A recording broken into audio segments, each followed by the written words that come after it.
Hi all, and welcome back. I've been playing more Hell Clock, and I'm having way too much fun with it. I don't really do typical reviews, I just talk about what's been making a game click for me. And if that sounds like your kind of fun too, it's an easy pickup. Let's not waste time. Hell Clock is an action RPG mixed with a roguelite. You fight in real time and move through a dungeon that resets every time you die. You'll keep diving back in, but what makes it so satisfying is how short-term and long-term progression layer together. As an extra twist on the roguelite formula, there's a clock, and when it runs out, you die too.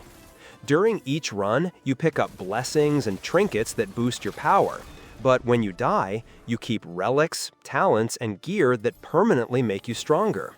Because you hold on to so much between runs, it ends up feeling much closer to an action RPG like Path of Exile, even though you're still stuck in that roguelite loop of dying and re-entering the same dungeon. The two main reasons I'm loving this game are the sense of power progression and how build crafting is designed. The build crafting especially feels brilliant and surprisingly different from what I've seen in most traditional action RPGs. There are also a bunch of smaller things I enjoy, and yeah, a few things I didn't like too, which I'll get to at the end. But first, let's start with the two big ones. First up, the power curve.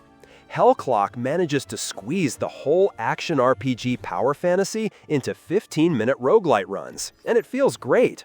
You can really see your character become more powerful with every upgrade, and that sense of momentum makes each run exciting.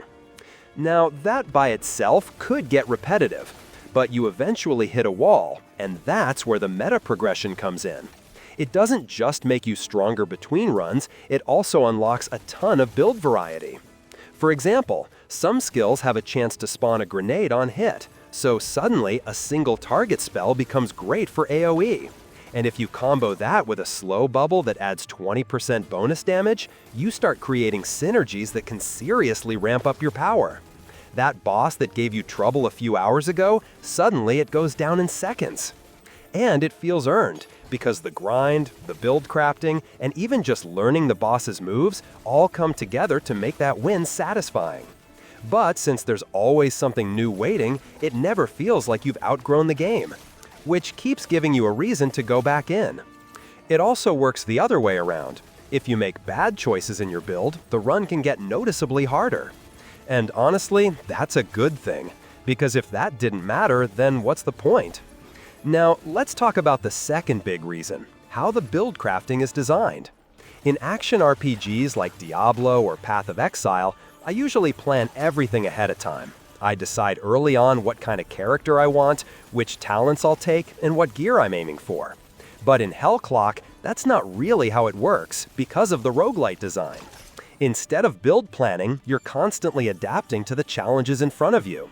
If a boss is giving you trouble, you start focusing on raw power. But then you finally beat the boss and realize you've run out of time. The Hell Clock hits 0 and your run ends anyway. So now you start prioritizing talents that spawn portals to skip floors. But then you're skipping too many enemies, so you don't gain enough experience and fall behind on levels. So you shift focus again, now building around bonus XP. Later in the run, blessings get stronger, but now you don't have enough gold to buy them. It's a constant loop of solving problems as they come up, and every decision feels impactful. And that's just my experience. Someone with a completely different build might run into totally different challenges. That's what makes it so cool. Instead of planning a build from the start, you're crafting it through experience. And when it works, it's incredibly rewarding. In case you already played, I'm curious what your experience was with the build crafting. Did you go about it in a similar way as I did, or was your approach completely different? Those were the two biggest reasons why I really love this game.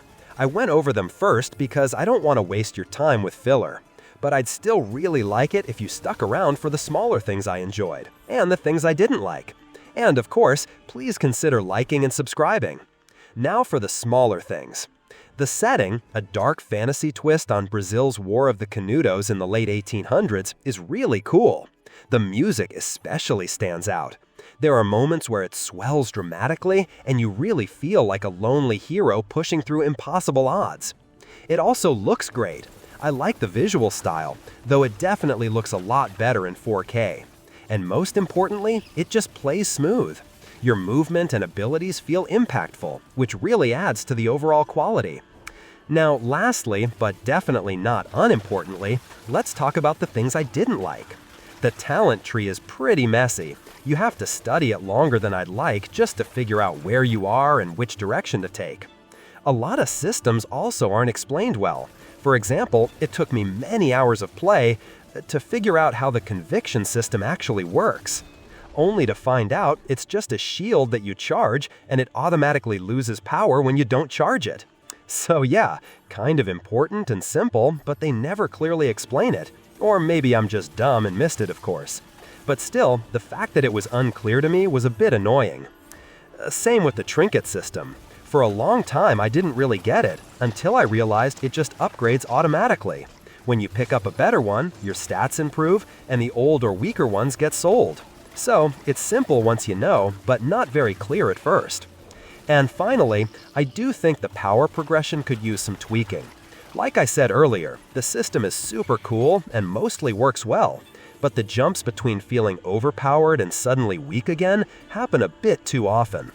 That said, none of these things really ruin the experience for me. I just want to be fully transparent. To wrap this up, Hellclock puts a fresh twist on both roguelites and action RPGs. It delivers the power progression of an action RPG without the usual grind, and a roguelite where you feel like you're growing even more powerful than you expect. Overall, it's an absolute must-play. I'd love to hear what you think in the comments.